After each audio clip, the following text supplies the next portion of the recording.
আজকে আমার এক্সাম ছিল, আমি এক্সাম বাদ দিয়ে আসছি লিখবিটাইতে।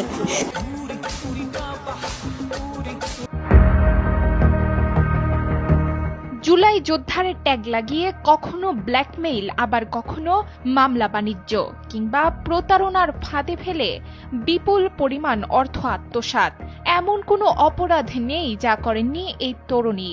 শুধু তাই নয়, আলোচনায় আসতে লাইভে এসে বিভিন্ন সময় করেছেন বিতর্কিত মন্তব্য। বলছি সমালোচিত টিকটকার তাহরিমা জান্নাত সুরভির কথা।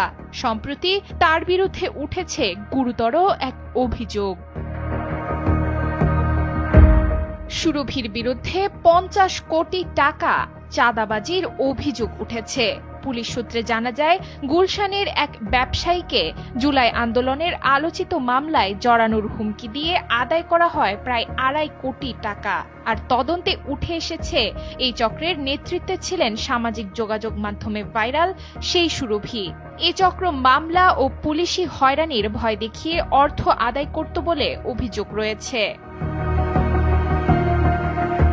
তদন্ত সংস্থার দাবি, শুধু 1-2 নয়, ব্ল্যাকমেইল ও চাঁদাবাজির মাধ্যমে প্রায় 50 কোটি টাকা হাতিয়েছে এই চক্র।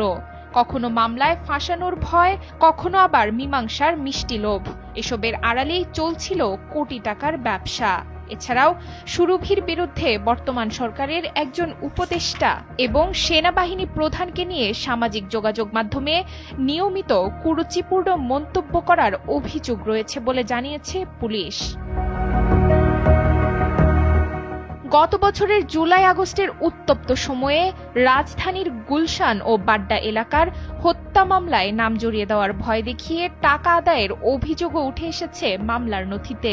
তদন্তকারীরা বলছেন, সুরভি ছিলেন নেতৃত্বে আর বাকিরা ছিল ম্যানেজমেন্টে। ডেস্ক রিপোর্ট, সময়ের আলো।